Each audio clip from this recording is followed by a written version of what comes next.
সালামু আলাইকুম। BBA first year এবং সেকেন্ড ইয়ারের প্রিন্সিপালস অফ ফিনান্স বইয়ের চ্যাপ্টার ক্যাপিটাল স্ট্রাকচার ডিসিশন থেকে 1 নম্বর ক্লাসে সকল শিক্ষার্থীদের স্বাগতম। ক্লাসের শুরুতে সম্পূর্ণ অধ্যায়ের বেসিক বিষয়গুলো একেবারে সহজে আলোচনা করে বোঝানো হবে। বেসিক বিষয়টা বোঝানো হয়ে গেলে এই ক্লাসের মধ্যেই গুরুত্বপূর্ণ একটা ম্যাথের সমাধান সম্পূর্ণ হাতে কলমে লিখে বোঝানো হবে। ধৈর্য ধরে প্রথম থেকে শেষ পর্যন্ত না টেনে যারা ক্লাসগুলো দেখবেন, বুঝবেন না এরকম শিক্ষার্থী পাওয়া যাবে না ইনশাআল্লাহ। তাহলে আমি মূল আলোচনায় যাচ্ছি। অনেক কিছু বোঝানোর আছে।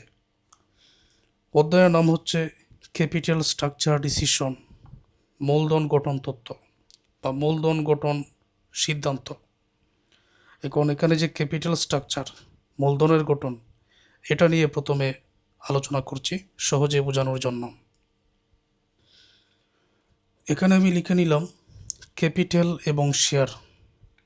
ক্যাপিটাল বা মূলধন এটা হচ্ছে মূলত কোম্পানির মূলধন, স্বাভাবিক কোনো ব্যবসা প্রতিষ্ঠানের মূলধন নয়। আর শেয়ার যেটা আছে, কোম্পানির মূলধনের ক্ষুদ্র ক্ষুদ্র অংশকে শেয়ার বলা হয়।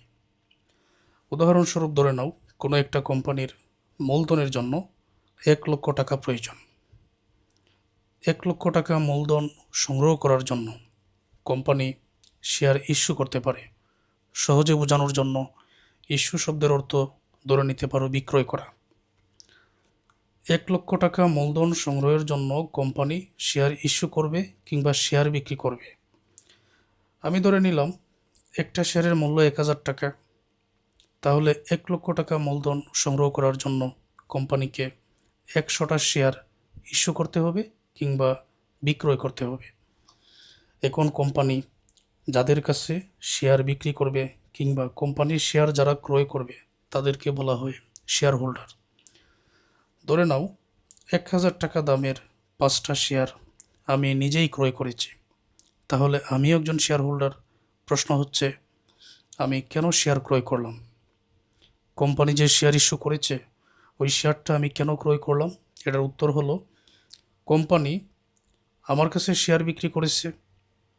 শেয়ারের টাকা নিয়ে কোম্পানি যে ব্যবসা পরিচালনা করবে, কোম্পানির যে আয় হবে, শেয়ার প্রতি যে আয় হবে, আয়ের একটা অংশ আমাকে দিবে। উদাহরণস্বরূপ ধরে নিলাম কোম্পানির শেয়ার প্রতি 10 টাকা করে আয় করেছে। শেয়ার প্রতি এই যে 10 টাকা করে আয় করেছে, এটাকে বলা হয় আর্নিং পার শেয়ার ইংরেজিতে। বাংলায় হচ্ছে শেয়ার প্রতি আয়।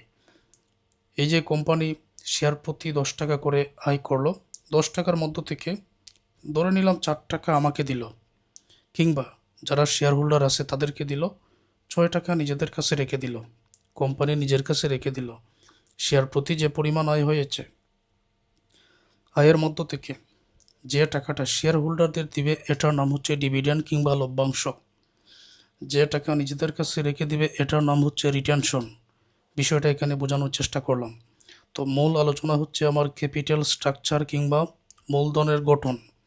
এই যে কোম্পানির ক্যাপিটাল, কোম্পানি চাইলে শেয়ার ইস্যু করে মূলধন গঠন করতে পারে, কিংবা কোম্পানি চাইলে ডেপ্ট কিংবা ঋণপত্র ইস্যু করে, ডেপ্ট বা ডিবেঞ্চার কিংবা ঋণ নিয়েও কোম্পানি মূলধন গঠন করতে পারে। তো এই যে কোম্পানির মূলধনের মধ্যে শেয়ারও থাকতে পারে, ডেপ্ট কিংবা ঋণ বা ঋণপত্র বা ডিবেঞ্চারও থাকতে পারে। এটা হচ্ছে মূলধনের গঠন, কোম্পানির মূলধনের গঠন। তো এই রিলেটেড 2টা নিয়মের ম্যাথ আছে। এই অধ্যায় থেকে 2টা নিয়মই পরীক্ষায় থাকবে। আমি ধারাবাহিক যতগুলো ক্লাস নিব, যদি কোনো শিক্ষার্থী প্রথম থেকে শেষ পর্যন্ত না টেনে দেখতে পারবে, তাহলে যে কোনো ম্যাথ তোমার পরীক্ষায় আসুক না কেন ওইটার সমাধান তুমি পারবে। শর্ত হচ্ছে তুমি না টেনে প্রথম থেকে শেষ পর্যন্ত আমার সবগুলো ক্লাস শেষ করো। তাহলে কোম্পানির মূলধনের মধ্যে শেয়ার কিংবা এখানে কমন স্টক বা সাধারণ শেয়ার আছে। শেয়ার আবার 2 ধরনের, একটা হচ্ছে কমন স্টক সাধারণ শেয়ার, আর একটা প্রিফারেন্স স্টক অগ্রাধিকার শেয়ার। তো শেয়ার থাকতে পারে, ডিবেঞ্চার, ডেপ্ট কিংবা ঋণও থাকতে পারে। এখন কমন স্টক বা সাধারণ শেয়ারের বেলায় ভ্যালু অফ কমন স্টক, সাধারণ শেয়ারের বর্তমান যে বাজার মূল্য এটাকে এস দ্বারা প্রকাশ করা হয়। কস্ট অফ ইকুইটি মানে এই শেয়ারের যে ব্যয়, আয়ের হার, সাধারণ শেয়ারের যে আয়ের হার এটাকে কেই দ্বারা প্রকাশ করা হয়। এখন ঋণের বেলায় মার্কেট ভ্যালু অফ ডেপ্ট, ডেপ্টের যে বর্তমান বাজার মূল্য বা ঋণের যে মূল্য এটাকে বি দ্বারা প্রকাশ করা হয়। আর কস্ট অফ ডেপ্ট, তো ঋণের যে হার আছে এটাকে কেডি দ্বারা প্রকাশ করা হয়। আচ্ছা, এখন একটা কোম্পানির মূলধনের মধ্যে কমন স্টকের টাকা থাকতে পারে, মানে কোম্পানি চাইলে শেয়ার ইস্যু করে টাকাটা সংগ্রহ করতে পারে, মূলধনের ঋণের মাধ্যমেও নিতে পারে। তো দুইটাই তো কোম্পানির মূলধন, এই দুইটা নিয়েই তো কোম্পানির মূলধন। তো একসাথে এটাকে বলা হয় ভ্যালু অফ ফার্ম, মানে টোটাল ফার্মের যে মূলধন এটাকে বি দ্বারা প্রকাশ করা হয়। আর এই যে কমন স্টকের যে আয়ের হার, কোস্ট অফ ইকুইটি আছে কেই, আর ঋণের যেটা আছে কোস্ট অফ ডেপ্ট কেডি, এই দুইটাকে বা কোম্পানির এর বাহিরেও যদি আর কিছু থাকে সকল আয়ের হারকে একসাথে কেউ ওভারঅল কোস্ট অফ ক্যাপিটাল এই নামে প্রকাশ করা হয়। কেউ overall cost of capital, overall weighted average cost of capital এই নামেও এটাকে বলা হয়। আচ্ছা, এটা গুরুত্বপূর্ণ। যারা আমার পেইড কোর্সে আছেন এই পিডিএফটা সবাই পেয়ে যাবেন। এখন নেট ইনকাম এনআই অ্যাপ্রোচে বাইর করার সূত্রাবলী আর ব্যাখ্যাটা এখানে বুঝিয়ে দিচ্ছি। তবে গুরুত্বপূর্ণ যে আলোচনা এটা আমি একটু পরে বুঝিয়ে এই নিয়মের একটা মেথের সমাধানও তোমাদেরকে বোঝাবো। এনআই অ্যাপ্রোচে এস দ্বারা কী বোঝায় এখানে দেখে নাও। এস দ্বারা মার্কেট ভ্যালু অফ ইকুইটি মানে শেয়ারের বাজার মূল্য। পি দ্বারা মার্কেট ভ্যালু অফ বন্ড, বন্ডের আরেকটা নাম ডিবেঞ্চার, বাংলা অর্থ ঋণপত্র। তো বন্ড কিংবা ডিবেঞ্চার কিংবা ঋণপত্রের বাজার মূল্য এটাকে বি দ্বারা।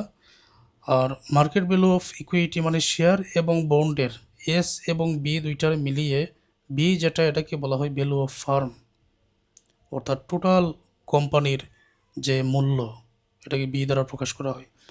কেই দ্বারা কোস্ট অফ ইকুইটি সাধারণ শেয়ারের যে ব্যয়, তো কেডি দ্বারা কোস্ট অফ ডেপ্ট ঋণের যে ব্যয়, কেউ দ্বারা টোটাল কেই কেডি যা আছে এই হারগুলো মিলিয়ে কেউ overall cost of capital. MPS দ্বারা বোঝায় মার্কেট প্রাইস পার শেয়ার। এগুলো আমি আমার মতো করে লিখে নিয়েছি, মানে সম্পূর্ণ অধ্যায়ের মধ্যে যে ধরনের ম্যাথ থাকে এগুলো আমি ভালো করে অ্যানালাইসিস করেছি। তো কিভাবে পড়ালে তোমরা সহজে বুঝবে এইভাবে সহজ করে আমি সাজিয়ে নিয়েছি। আমার প্রতিটা অধ্যায় কিন্তু এরকম থাকবে, তো এখানে আমি একটু বেশি সময় দিয়ে থাকি। তারপর ইবিআইটি দ্বারা বোঝায় earning before interest and tax. আর এভাবে বোঝালে তোমরা যে কোনো অধ্যায় সহজে পারবে যদি আমার ক্লাসগুলো দেখতে পারো, এই আত্মবিশ্বাস আমার আছে।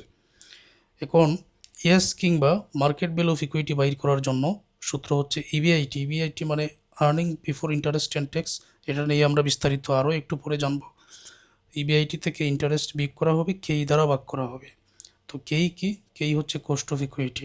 আর ইন্টারেস্ট যেটা এটা কিন্তু মনে রেখো সবসময় কোস্ট অফ ডেপ্টের টাকাটাই কিন্তু আসে। বি দ্বারা বোঝায় মার্কেট ভ্যালু অফ বন্ড।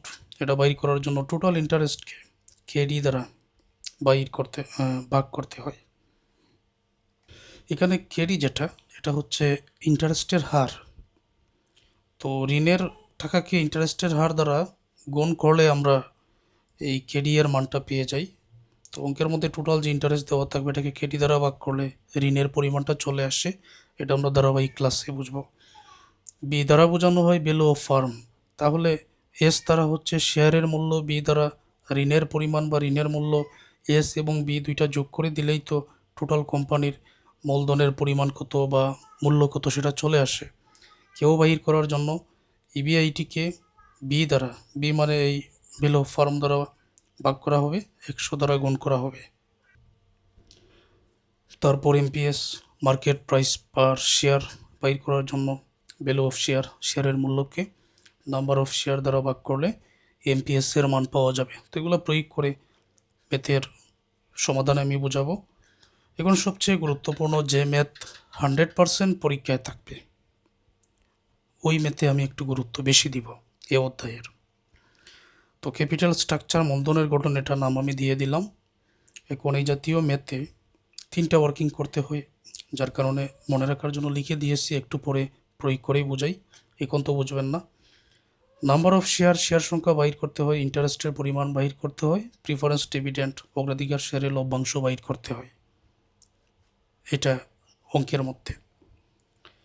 তারপর আর্নিং পার শেয়ার টেবিল, যেটা ফার্স্ট ইয়ার থেকে ফাইনাল ইয়ার পর্যন্ত বিভিন্ন গাণিতিক সাবজেক্টে তোমাকে এটার সমাধান করতেই হবে, এখন থেকে এটা তোমাকে জানতেই হবে।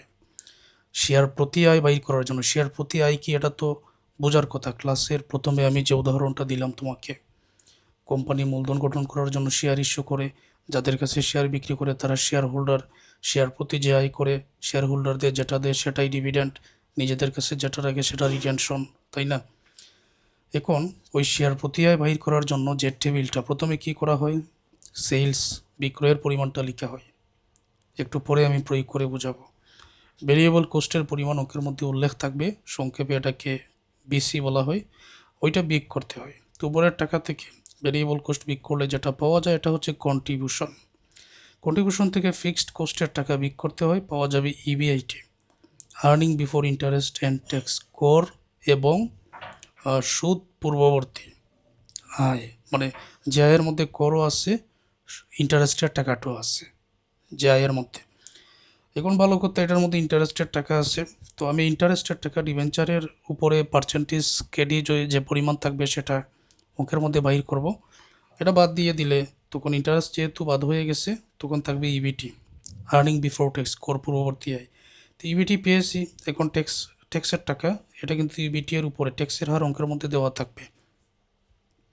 ট্যাক্সের টাকা এখানে বাদ দিয়ে দাও, ইবিটির টাকা থেকে ট্যাক্সের টাকা বাদ দিলে EAT, earning after tax.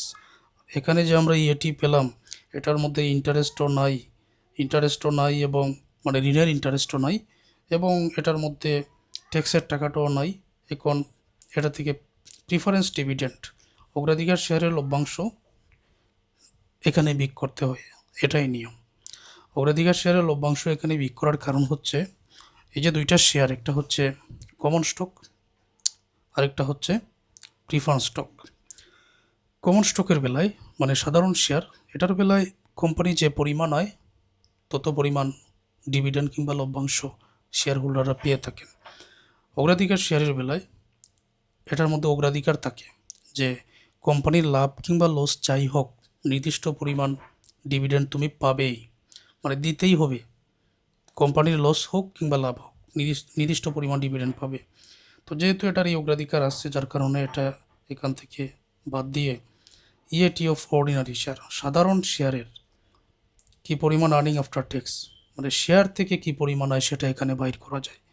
Share থেকে কী পরিমাণ আয় বাহির করেছি, এখন শেয়ার সংখ্যা দ্বারা যদি ভাগ করি, আর্নিং পার শেয়ার, শেয়ার প্রতি আয়, আর্নিং পার শেয়ার বাংলা অর্থ শেয়ার প্রতি আয় কত টাকা, এটা সহজে এখানে বাহির করা যায়, যেটা অঙ্কের বিভিন্ন সিদ্ধান্ত নেওয়ার জন্য প্রয়োজন পড়ে। তো এটাই নিয়ম, আমি এগুলা প্রয়োগ করে তোমাদের বোঝাবো, এখন শুধু দেখিয়ে দিলাম।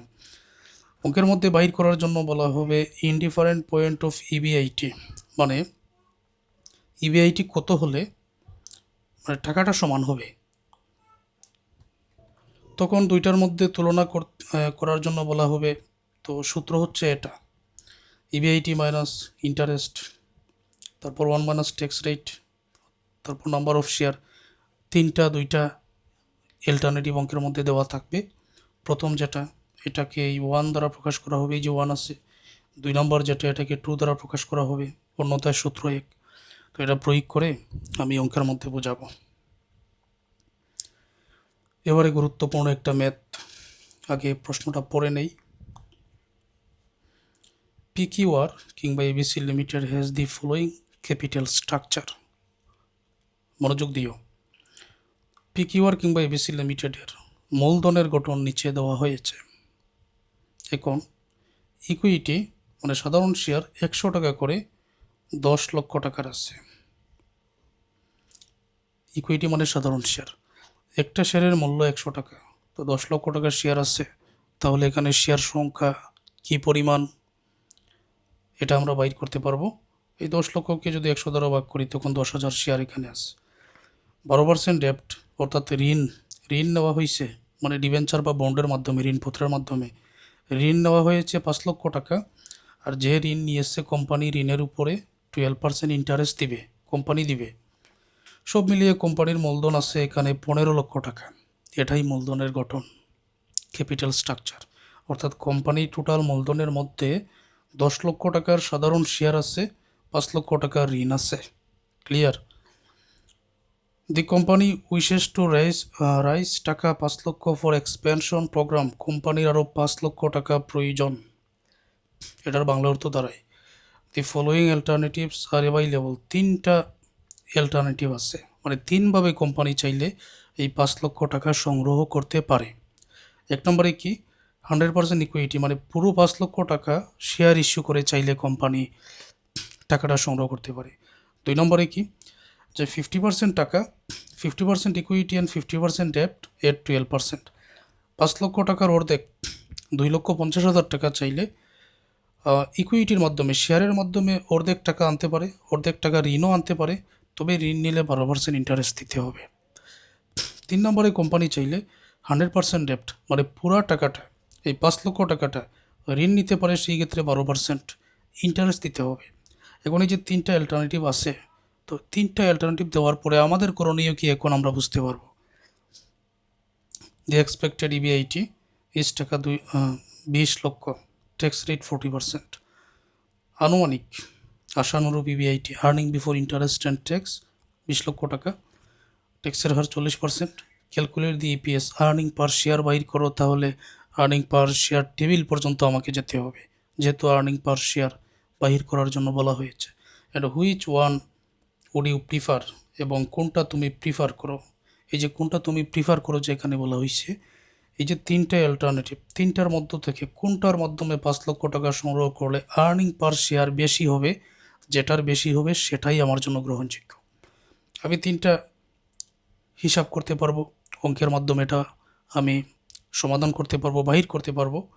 আর্নিং পার শেয়ার যেটার বেশি হবে সেটাই কিন্তু আমার জন্য গ্রহণযোগ্য হবে। এটা আমরা একটু পরে জানবো। Also calculate the indifferent EBIT between alternative 1 and 2। Alternative 1 এবং 2 এর মধ্যে ইনডিফারেন্ট ইবিআইটি বাহির করা। এখন যতক্ষণ না আমি ম্যাথের সমাধানটা করতেছি ততক্ষণ যাবত তোমরা পুরোপুরি এটা বুঝতে পারবে না। আর একটা বুঝতে পারলে এই নিয়মের অন্যান্য 10টা ম্যাথের সমাধান তোমরা নিজেরাই পারবে, কারণ আমার ক্লাসে কোনো বেসিকের ঘাটতি আমি রাখবো না। এই জন্য বোঝানোর জন্য আমাকে একটু সময় দিও, একটু ধীরে ধীরে আলোচনা করতে চাই। ওকে, ক্যাপিটাল স্ট্রাকচারের এই যে আর্নিং পার শেয়ার টেবিল পর্যন্ত, এতটুকু পর্যন্ত যাওয়ার জন্য আগে আমাকে 3টা ওয়ার্কিং করতে হবে যে কোনো অঙ্কের মধ্যে, অর্থাৎ এই নিয়মের যে কোনো অঙ্কের মধ্যে 3টা ওয়ার্কিং আগে আমাকে করতেই হবে। Number 1, number of share, share সংখ্যা, এটা ক্যালকুলেশন করতে হবে। 2 নম্বরে ইন্টারেস্ট বাইর করতে হবে। যদি অঙ্কের মধ্যে প্রিফারেন্স, ডিভিডেন্ড বা অগ্রাধিকার শেয়ার, এটার লভ্যাংশ কোনো কিছু উল্লেখ থাকে, 3 নম্বরে এটা বাইর করতে হবে। বর্তমান অঙ্কের মধ্যে অগ্রাধিকার শেয়ারের কোনো কিছু উল্লেখ নাই, তাহলে 1 নম্বর আর 2 নম্বর, নাম্বার অফ শেয়ার, ইন্টারেস্ট, এই 2টার কাজ আগে আমি করে নিচ্ছি। তো এটার জন্য আগে আমি টেবিলটা বা প্রয়োজনীয় লেখাগুলো আগে লিখে নেই। 1 নম্বরে আমাদের করণীয় কি, নাম্বার অফ শেয়ার। তাহলে ম্যাথটা দেখো, নাম্বার অফ শেয়ার বাইর করার জন্য কিংবা ইন্টারেস্ট বাইর করার জন্য আগে বর্তমানে কি পরিমাণ আছে সেটা আগে লিখতে হবে। যে কোনো অঙ্কের মধ্যে একই নিয়ম। তো বর্তমানে এখানে দেখো তোমরা 10 লক্ষ টাকার শেয়ার আছে, এই যে ইকুইটি 10 লক্ষ টাকার, একটা শেয়ারের মূল্য 100 টাকা। তাহলে বর্তমানে শেয়ার কি পরিমাণ আছে, আমি যদি এই 10 লক্ষ টাকাকে 100 দ্বারা ভাগ করি তাহলে 10,000 শেয়ার বাহির হবে। এটাই হচ্ছে বর্তমান। তো 1 নম্বর লিখে নিলাম calculation of number of common share. তো প্রেজেন্ট শেয়ার বর্তমান যেটা, এটা বাহির করার জন্য 10 লক্ষ টাকাকে আমি ভাগ করলাম শেয়ারের মূল্য 100 দ্বারা, তখন উত্তরে আসবে 10,000 শেয়ার। বর্তমানে শেয়ার আছে 10,000 শেয়ার। এখন অঙ্কের মধ্যে অল্টারনেটিভ যতটা আছে ততটা আগে লিখে নিতে হবে। আমি কিন্তু 1 নম্বর ওয়ার্কিংয়ে এখন বাহির করতেছি নাম্বার অফ শেয়ার। যদি অল্টারনেটিভ 1 এটা যদি আমি গ্রহণ করি তাহলে শেয়ার সংখ্যা কী পরিমাণ পরিবর্তন হবে। বলা হয়েছে কোম্পানির এখন 5 লক্ষ টাকা প্রয়োজন। কোম্পানি 1 নম্বর অল্টারনেটিভে 100% ইকুইটি অর্থাৎ শেয়ারের মাধ্যমে সেটা সংগ্রহ করতে পারে। একটা শেয়ারের মূল্য কত, 100 টাকা। তাহলে 5 লক্ষ টাকা সংগ্রহ করতে গেলে কতটা শেয়ার ইস্যু করা প্রয়োজন, নিশ্চয়ই 5 লক্ষকে 100 দ্বারা ভাগ করে যতটা হবে ততটা শেয়ার প্রয়োজন। মানে আমি যদি 5 লক্ষ টাকা 100% ইকুইটি শেয়ারের মাধ্যমে সংগ্রহ করি, তাহলে শেয়ার সংখ্যার কী পরিমাণ পরিবর্তন হবে। আর এটা বাহির করার জন্য যে কোনো অঙ্কের মধ্যে এটাই নিয়ম, alternative one old plus new এভাবে লিখতে হবে। যেমন আমি লিখতেছি ওল্ড মানে বর্তমান, যেটা বর্তমানে আছে 10,000 শেয়ার, তাই তো 10,000 শেয়ার আছে। তো নতুন করে আমি যদি 5 লক্ষ টাকা সংগ্রহ করি, সেখানে লিখলাম 5 লক্ষ ভাগ একটা শেয়ারের মূল্য 100 টাকা, তাহলে নতুন করে এখানে কি পরিমাণ শেয়ার আসতেছে, এই যে দেখো 10,000 যোগ 5 লক্ষকে 100 দ্বারা ভাগ করলে হবে 5,000 শেয়ার, তাহলে 10 আর 5 টোটাল 15,000 শেয়ার সংখ্যা হয়ে যাচ্ছে। আবারও বলছি, যদি অল্টারনেটিভ ওয়ান আমি গ্রহণ করি, নিতে চাই, সেই ক্ষেত্রে শেয়ার সংখ্যা কী পরিমাণ হতে পারে। তো এই জন্য ওল্ড বা বর্তমান শেয়ার প্রত্যেকটা অল্টারনেটিভে বসাতে হবে। আমি বসালাম আগের এই যে প্রেজেন্ট অঙ্কের মধ্যে যেটা দেওয়া ছিল, এই যে 10 লক্ষ টাকার শেয়ার 100 টাকা করে 10,000 শেয়ার, এটা লিখলাম। আর এই 5 লক্ষ টাকার আমার প্রয়োজন, আমি যদি 100% শেয়ার থেকে নেই, তাহলে একটা শেয়ারের মূল্য 100 করে। তো শেয়ার সংখ্যা এখানে লাগতেছে 5 লক্ষকে 100 দ্বারা ভাগ করে 5,000 শেয়ার, সেই ক্ষেত্রে বর্তমানে আমার হয়ে গেল 15,000 শেয়ার। একই রকমভাবে আমি লিখে নিলাম অল্টারনেটিভ টু, সূত্রটা একই, ওল্ড প্লাস নিউ হবে। তো ওল্ড কিন্তু প্রতিটাতে বসবে, কোনো পার্থক্য নাই। 10,000 শেয়ার প্রত্যেকটাতে আমি বসালাম, তাহলে নতুন করে শেয়ারের কি পরিমাণ পরিবর্তন হবে এইটা বোঝার জন্য আমরা অল্টারনেটিভ টু থেকে 50% ইকুইটি অ্যান্ড 50% ডেপ্ট এট 12%। আমার শেয়ার সংখ্যার প্রয়োজন, এখন আমার ঋণের প্রয়োজন নাই, তাহলে ঋণের যে অংশটা এটা আমি বাদ দিলাম। দেখা যাচ্ছে অল্টারনেটিভ টুতে 50% ইকুইটি বা শেয়ার আসে, ইকুইটি মানে শেয়ার। এখন 5 লক্ষের 50% 2,50,000 টাকা। তো 2,50,000 টাকা যদি ইকুইটি শেয়ারের মাধ্যমে সংগ্রহ করা হয়, একটা শেয়ারের মূল্য 100 টাকা। তো 2,50,000কে যদি আমি 100 দ্বারা ভাগ করি, তবেই তো শেয়ার সংখ্যা চলে আসে। তার মানে এখানে 2,50,000 50% ইকুইটি মানে কি, 5 লক্ষ টাকার 50% 2,50,000 টাকা শেয়ারের মাধ্যমে অল্টারনেটিভ টুতে সংগ্রহ করার অপশন আছে। তাহলে শেয়ার সংখ্যা নতুন করে কী পরিমাণ দাঁড়াবে, এটা বাহির করার জন্য 2,50,000 টাকাকে 100 দ্বারা এখানে ভাগ করা হলো। অবশেষে 10,000, 2,50,000কে 100 দ্বারা ভাগ করলে 2,500, 10,000 আর 2,500 যোগ করলে 12,500। একটা অঙ্ক ভালো করে বুঝলে অন্যান্য ম্যাথের সমাধান সহজে তোমরা পারবে। তো এই নিয়মের বেশ কিছু ম্যাথের সমাধান আমি তোমাদেরকে বোঝাবো। আমি লিখে নিলাম অল্টারনেটিভ থ্রি। তো ওল্ড প্লাস নিউ এটা তো সবসময় লিখতে হবে। ওল্ড যে 10,000 শেয়ার আছে এইটা রেখে দিলাম। এবার আমি দেখি 3 নম্বর অল্টারনেটিভে 100% ডেপ্ট এট 12%, মানে এই পুরো 5 লক্ষ টাকা 100% ঋণ, পুরো 5 লক্ষ টাকা ঋণ নেওয়া হবে 3 নম্বরে, সেক্ষেত্রে 12% ইন্টারেস্ট দিতে হবে। এখন 3 নম্বর অল্টারনেটিভ এটা যদি গ্রহণ করা হয়, এখানে কি শেয়ার সংখ্যার কোনো পরিবর্তন আছে?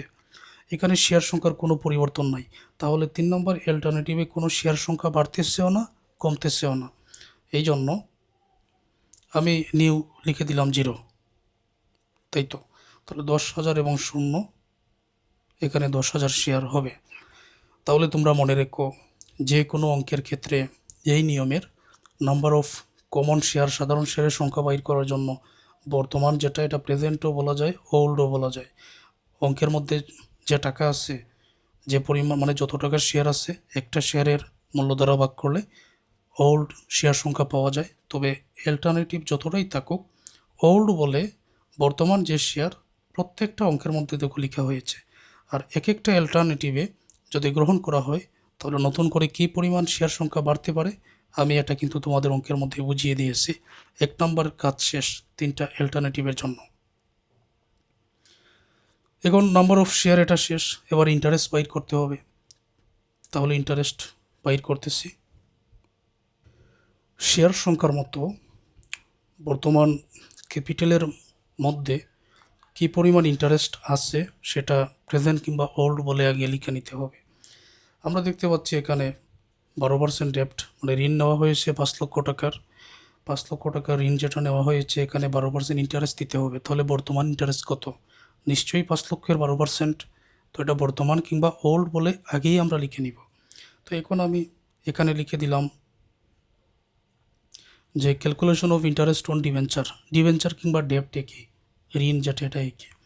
তো প্রেজেন্ট ঋণ নেওয়া হয়েছে 5 লক্ষ টাকার, 5 লক্ষ টাকার উপরে 12% ইন্টারেস্ট দিতে হবে। তাহলে ইন্টারেস্টের পরিমাণ 5 লক্ষ এর 12% 60,000 টাকা।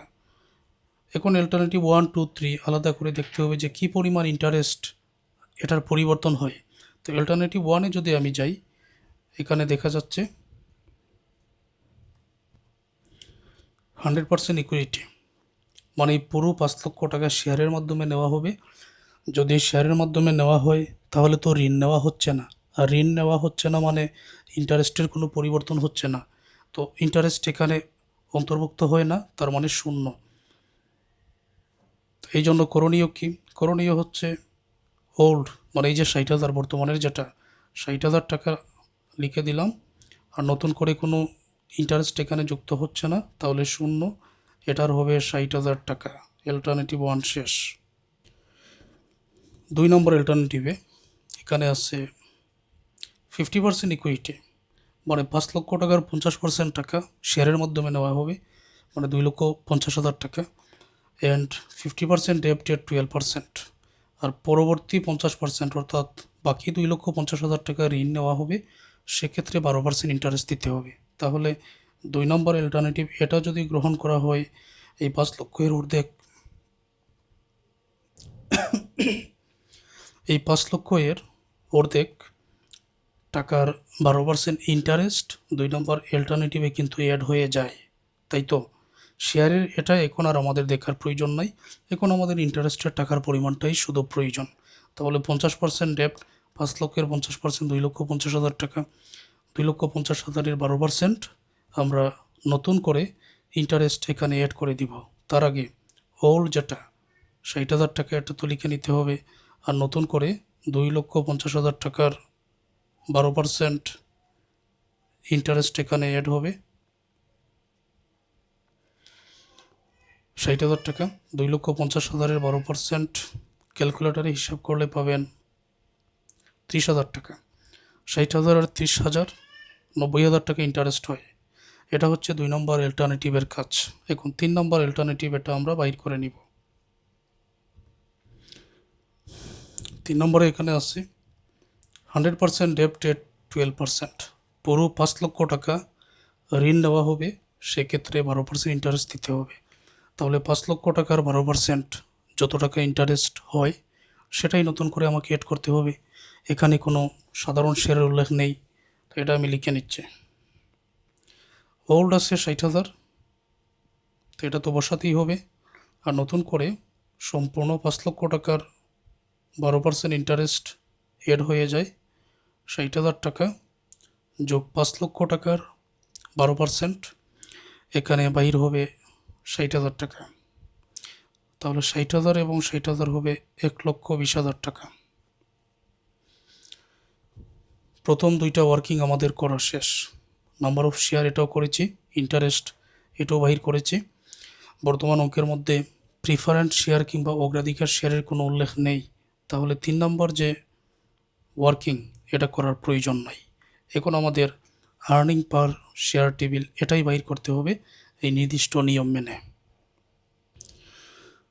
এখন আমাদের বাহির করতে হবে আর্নিং পার শেয়ার, তবে 3টা অল্টারনেটিভের নিয়ম আমরা এটাই ফলো করব। এই জন্য টেবিলটা অঙ্কন করে নিলাম। পার্টিকুলার্স বা এখানে ডিটেলসও দিতে পারো, অল্টারনেটিভ 1, অল্টারনেটিভ 2, অল্টারনেটিভ 3। যদি কোনো অঙ্কের মধ্যে 2টা অল্টারনেটিভ দেওয়া থাকে, সেক্ষেত্রে তোমরা 2টাও লিখতে পারো। তাহলে নিয়মটা কি? শুরুতে আনতে হবে সেলস, সেলস থেকে ভেরিয়েবল কোস্ট এটা বিগ করলে পাওয়া যাবে কন্ট্রিবিউশন, তারপর কন্ট্রিবিউশন থেকে ফিক্সড কোস্ট বিগ করলে পাওয়া যাবে ইবিআইটি। তবে বর্তমান অঙ্কের মধ্যে আমরা দেখতে পাচ্ছি যে সেলস নাই, কন্ট্রিবিউশন নাই, ফিক্সড কোস্ট এগুলো নাই, কিন্তু দেওয়া আছে ইবিআইটির পরিমাণ 20 লক্ষ টাকা। তখন এটার মানে কি দাঁড়ায়? এটার মানে দাঁড়ায় যে আগের কাজগুলো করে দিয়েছে, আগের কাজগুলো ইবিআইটির ভিতরে অন্তর্ভুক্ত আছে, আগের কাজ আর আমাদের করতে হচ্ছে না। তো ইবিআইটি এর পরবর্তী অংশ থেকে যেরকম আছে ঠিক সেই রকমভাবে আমাকে লিখতে হবে। তো ইবিআইটির পরিমাণ 20 লক্ষ টাকা। তো ইবিআইটি প্রত্যেকটা করে এখন আমি লিখে নিব। এখানে লিখে নিলাম ইবিআইটি,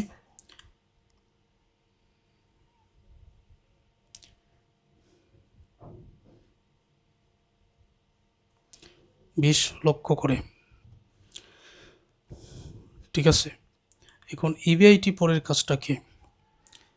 ইবিআইটি এর পরের কাজ হচ্ছে এটা থেকে ইন্টারেস্টের পরিমাণ বিয়োগ করতে হবে। ইন্টারেস্টের পরিমাণ বিয়োগ করলে পাওয়া যাবে ইবিটি। তাহলে ইন্টারেস্ট কোথায় আছে? 2 নাম্বার ওয়ার্কিংয়ে আমরা বাইর করেছি। এই যে ক্যালকুলেশন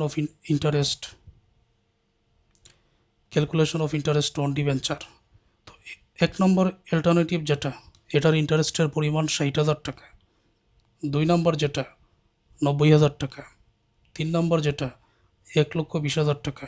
এটাই আমি এখানে লিখে নিচ্ছি। তাহলে মাইনাস ইন্টারেস্ট 1 নাম্বার এটা 60,000 টাকা, এটা বিয়োগ করতে হবে। 2 নম্বরটার পেয়েছি 90,000 টাকা।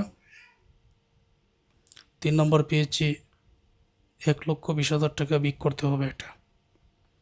তো বিয়োগ করলে কী পরিমাণ টাকা থাকে এটা আমরা এখন লিখে নিব।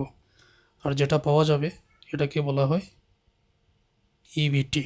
নিয়মের মধ্যে আমরা দেখেছি যদি আমি 20 লক্ষ থেকে 60,000 টাকা বিয়োগ করি তখন 19,40,000 টাকা এখানে থাকবে। 20 লক্ষ থেকে 90,000 যদি বিয়োগ করা হয় 19,10,000 টাকা। 20 লক্ষ থেকে 1,20,000 টাকা বিয়োগ করা হলে 18,80,000 টাকা থাকবে ইবিটি এর পরিমাণ। পরে নিয়ম হচ্ছে ইবিটি পর্যন্ত গিয়ে ট্যাক্সের পরিমাণটা বিয়োগ করতে হবে। ট্যাক্সের টাকা যদি বিয়োগ করা হয় তখন পাওয়া যাবে ইএটি এর টাকা, আর্নিং আফটার ট্যাক্স। আমরা অঙ্কের মধ্যে দেখেছি ট্যাক্স রেট 40% আছে। তাহলে ট্যাক্স এটা এখন বসানোর নিয়মটা কি? Minus tax at the rate 40%, অর্থাৎ এই যে 19,40,000 আছে কিংবা ইবিটি এর টাকা আছে এই প্রত্যেকটার 40% এক একটার করে এক একটা বসাতে হবে। এই যে 19,40,000 টাকা আছে এটার 40% যদি আমরা ক্যালকুলেটারে বাইর করি তাহলে 7,76,000 টাকা হবে। এটা ক্যালকুলেটারে তোমরা বাইর করে দেখো।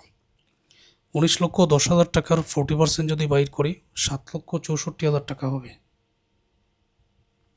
এগুলা বিয়োগ করতে হবে, তাহলে ব্র্যাকেট দিয়ে দাও। 18,80,000 টাকার 40% 7,52,000 টাকা হবে। এটাও বিয়োগ করতে হবে।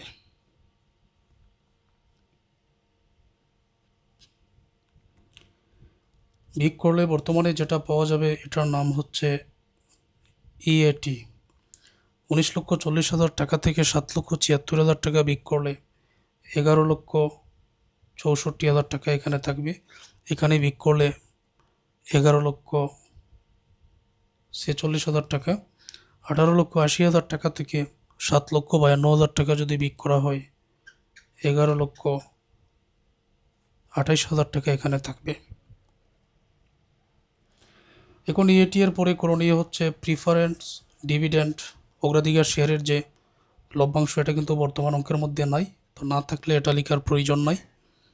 তারপর আমরা ইএটি অফ অর্ডিনারি শেয়ার পর্যন্ত চলে আসলাম। এখন কাজ কি? তো ইএটি এর টাকা, প্রিফারেন্স ডিভিডেন্ড যেহেতু নাই তাহলে তো এটাই হচ্ছে ইএটি অফ অর্ডিনারি শেয়ার। তো এটা বাইর করার জন্য এই ইএটি এর টাকাকে নাম্বার অফ শেয়ার দ্বারা ভাগ করলে আর্নিং পার শেয়ার চলে আসে। অর্থাৎ আর্নিং আফটার ট্যাক্সের যে টাকাটা আমরা পেয়েছি এই সম্পূর্ণ টাকাকে যদি শেয়ার সংখ্যা দ্বারা ভাগ করা হয় তাহলে শেয়ার প্রতি কী পরিমাণ হয় সেটা এখানে চলে আসে। তখন সরাসরি ইএটি অফ অর্ডিনারি শেয়ার এটাও লিখতে পারো বা ইএটিও লিখতে পারো। তো ইএটিকে নাম্বার অফ শেয়ার দ্বারা ভাগ করলে আর্নিং পার শেয়ার চলে আসে। ইএটি এর পরিমাণ এই যে টাকাগুলো এখানে পেয়েছি, আর নাম্বার অফ শেয়ার 1 নাম্বার ওয়ার্কিংয়ে আমরা বাইর করেছি প্রথমেই calculation of number of common share, alternative 1 15,000 share, alternative 2 12,500 share, alternative 3 10,000 share.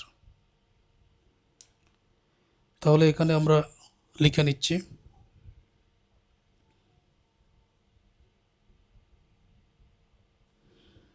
Earning per share.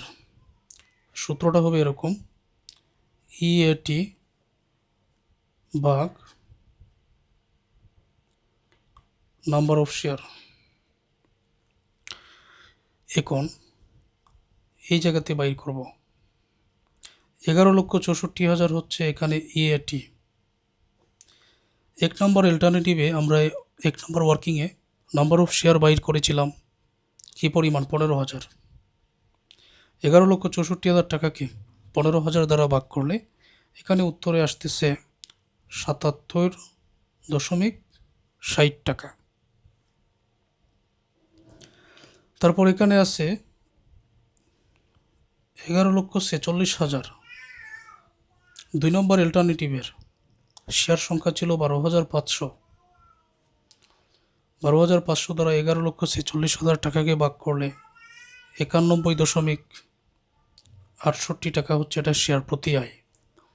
3 number alternative 11,28,000 টাকাকে যদি 3 নম্বর অল্টারনেটিভে আমরা পেয়েছি 10,000 শেয়ার, 10,000 দ্বারা ভাগ করা হলে 11,28,000 টাকাকে 10,000 শেয়ার দ্বারা ভাগ করা হলে এখানে 112.8 টাকা চলে আসবে।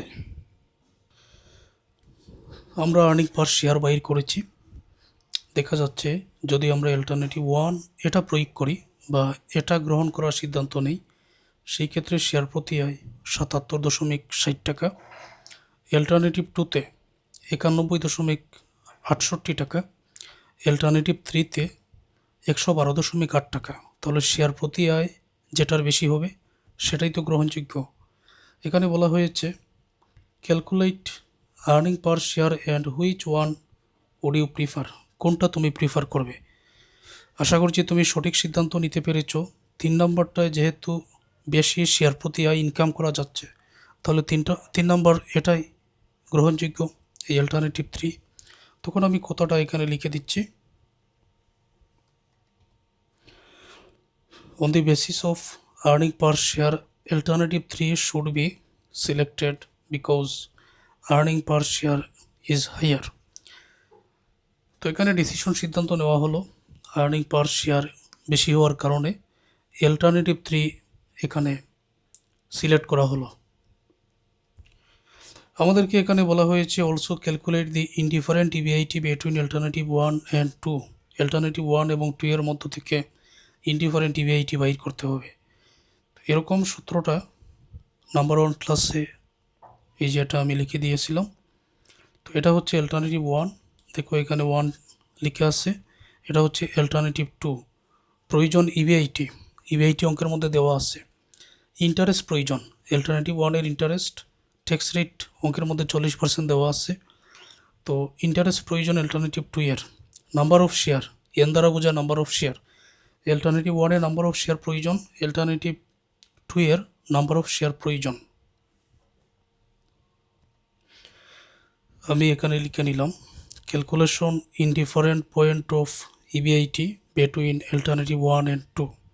সূত্র এটা একটু আগে আমি যেটা দেখিয়ে দিছি এটাই সূত্র। তো ইবিআইটি অঙ্কের মধ্যে দেখো এই যে 20 লক্ষ টাকা আছে, ট্যাক্স রেট 40%। ইন্টারেস্টের পরিমাণ প্রয়োজন, নাম্বার অফ শেয়ার এটার প্রয়োজন এই যে অল্টারনেটিভ 1 এর নাম্বার অফ শেয়ার 15,000, অল্টারনেটিভ 2 এর নাম্বার অফ শেয়ার 12,500। তারপর ইন্টারেস্টের বেলায় অল্টারনেটিভ 1 এর ইন্টারেস্ট 60,000 টাকা, অল্টারনেটিভ 2 এর 90,000 টাকা। তো এটা মনে রেখো। এখন শুধু জায়গায় জায়গায় মানটা বসাতে হবে।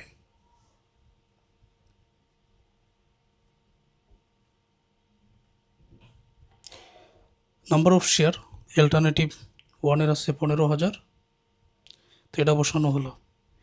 ইবিআইটি আছে সরাসরি ইবিআইটি 20 লক্ষ টাকা এখানে বসানোর প্রয়োজন নাই, ইবিআইটি বাহির করতে হবে।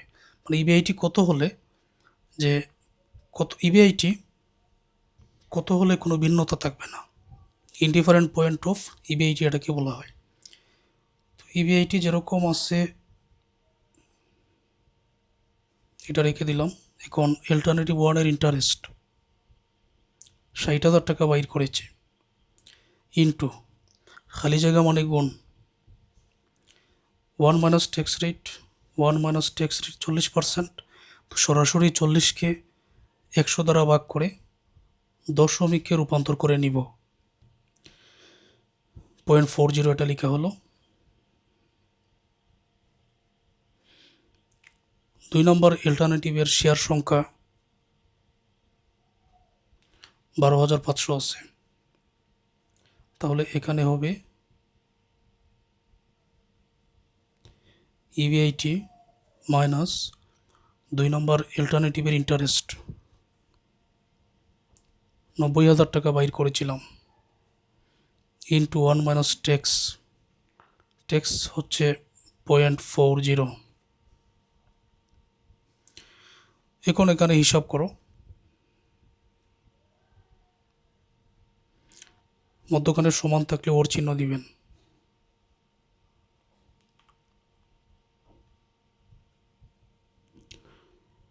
এই জায়গাতে 15,000 যেরকম আছে রেখে দিলাম। ইবিআইটি মাইনাস 60,000, দেখো এখানে কিছু করার নেই, তাহলে ব্র্যাকেটটা যেরকম আছে রেখে দিলাম। এখন 1 থেকে যদি 0.40 বিয়োগ করা হয় তখন এখানে হবে 0.60, খালি জায়গা মানে গুণ সমান, এখানে আছে 12,500 ইবিআইটি মাইনাস 90,000, এখানে কিছু করার নাই। 1 থেকে 0.40 বিয়োগ করা হলে এখানে থাকবে 0.60।